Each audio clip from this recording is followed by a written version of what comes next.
चिदानन्दरूपाय विश्वोत्पत्त्यादिहेतवे तापत्रय विनाशाय कृष्णाय वयं नमः। कृष्णाय वासुदेवाय हरे परमात्मने प्रणतः क्लेशनाशाय गोविन्दाय नमो नमः। श्रीशुक उवाच गर्गपुरोहितो राजन् यदूनां समूहातपा प्रजं जगाम नंदस्य वसुदेव प्रचोदिता। सुखदेव ने कहा, हे महाराज परीक्षित, तब यदुकुल के पुरोहित एवं तपस्या में बढ़े चढ़े गर्ग मुनि को वसुदेव ने प्रेरित किया कि वे नंद महाराज के घर जाकर उन्हें मिले। तम दृष्टा परम प्रीता प्रत्युत्थाय कृतांजलि अनार्याधोक्ष जया प्रणिया पात पुरुषरम। जब नंद महाराज ने गर्ग मुनि को अपने घर में उपस्थित देखा तो वे इतने प्रसन्न हुए कि उनके स्वागत में दोनों हाथ जोड़ के खड़े हुए। यद्यपि गर्ग मुनि को नंद महाराज अपनी आंखों से देख रहे थे, किंतु वे उन्हें अधोक्षज मान रहे थे, अर्थात वे भौतिक इंद्रियों से दिखाई पड़ने वाले सामान्य पुरुष नहीं थे।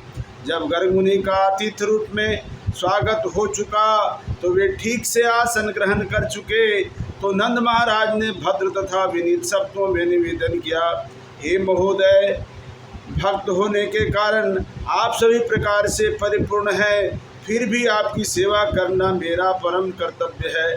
कृपा करके आज्ञा दे कि मैं आपके लिए और क्या करूं।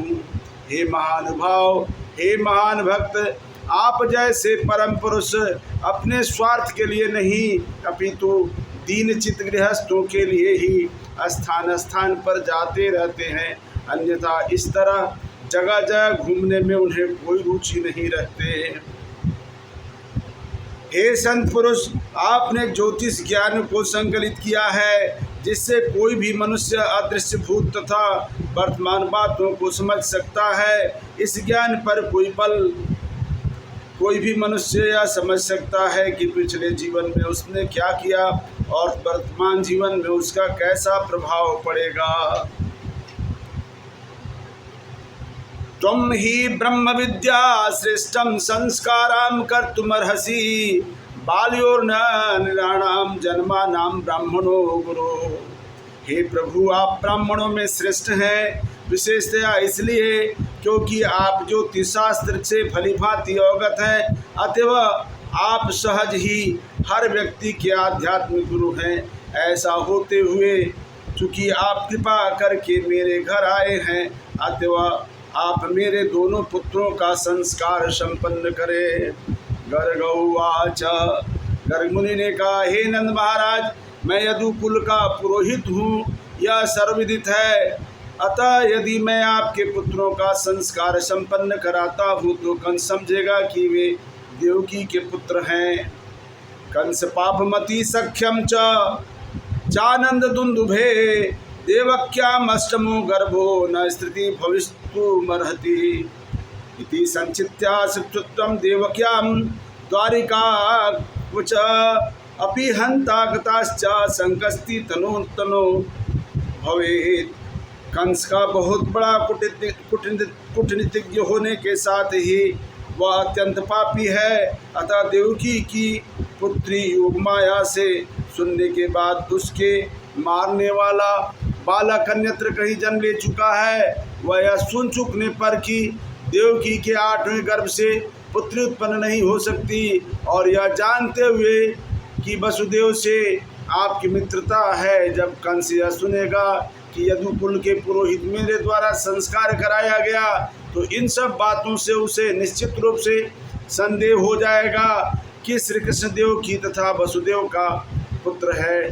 तब वह श्री कृष्ण को मार डालने का उपाय करेगा और यह महान विपत्ति सिद्ध करेगी।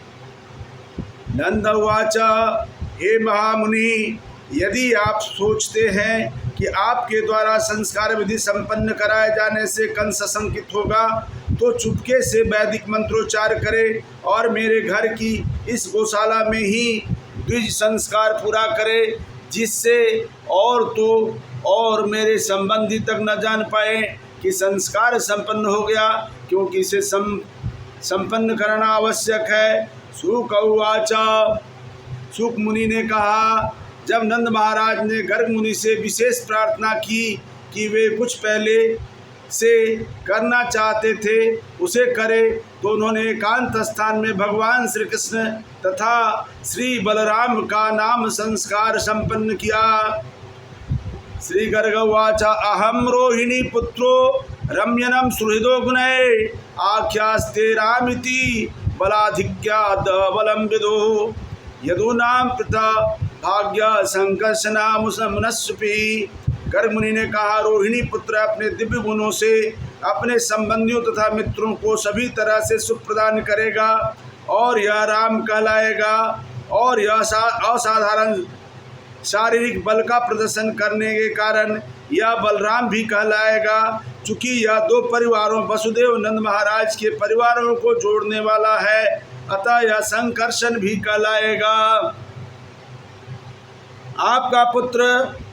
आपका यह पुत्र भगवान श्री कृष्ण हर युग में अवतार के रूप में प्रकट होता है। भूतकाल में उसने 3 विभिन्न रंग गौर, लाल और पीला धारण किए हुए और वह श्याम काले रंग में उत्पन्न हुआ है।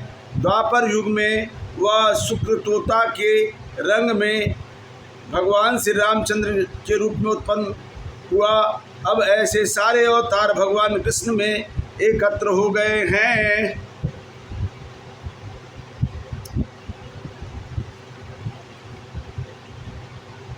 अनेक कारणों से आपका यह सुंदर पुत्र पहले कभी वसुदेव रूप में प्रकट हुआ था, अतएव जो विद्वान इस बालक को कभी कभी वासुदेव कहते हैं।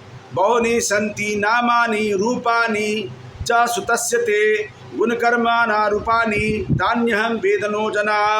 तुम्हारे इस पुत्र के अपने दिव्य गुणों एवं कर्मों के अनुसार विविध रूप तथा नाम से ये सब मुझे ज्ञात है कि किंतु सामान्य लोग उसे नहीं जानते।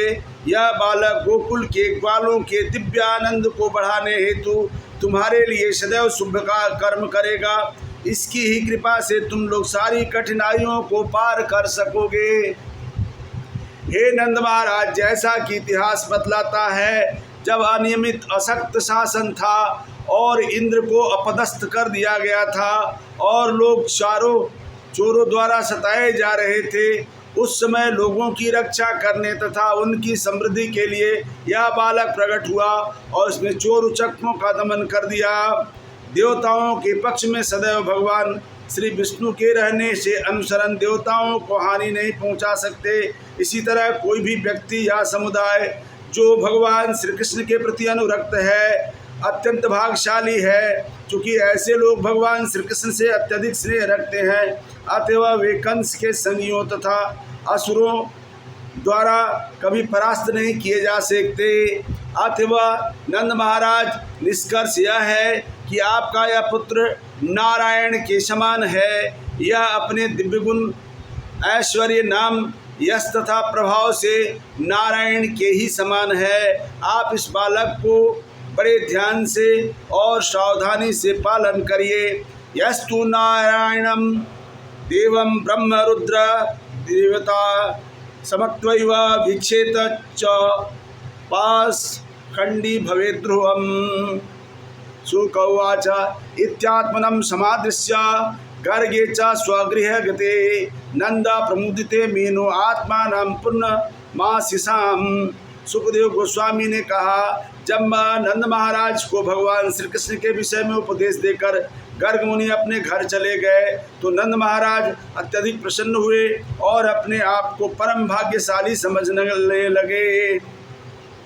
कुछ समय बीतने पर बाद श्री राम तथा भगवान श्री कृष्ण दोनों बड़े भाई अपने घुटनों तथा हाथों के बल ब्रज के आंगन में रेंगने लगे और इस तरह बालपन के खेल का आनंद उठाने लगे।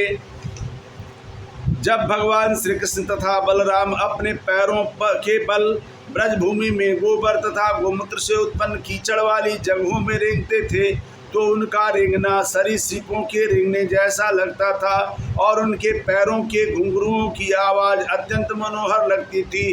वे अन्य लोगों के घुंघरुओं की आवाज़ से अत्यधिक प्रसन्न होकर उनके पीछे पीछे चल देते थे, मानो अपनी माताओं के पास जा रहे हों। किंतु जब वे देखते कि दूसरे लोग हैं तो भयभीत होकर अपनी अपनी माताओं यशोदा तथा रोहिणी के पास लौट आते।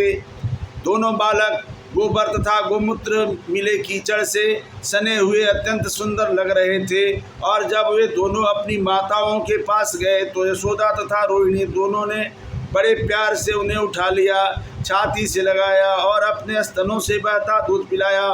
स्तनपान करते हुए दोनों बालक मुस्करा रहे थे और उनकी दंतुलियाँ दिखाई दे रही थी। उनके सुंदर छोटे छोटे दांत उनकी माताओं को परम आनंद दे रहे थे। प्रेम से बोलिए कृष्णचंद्र भगवान की।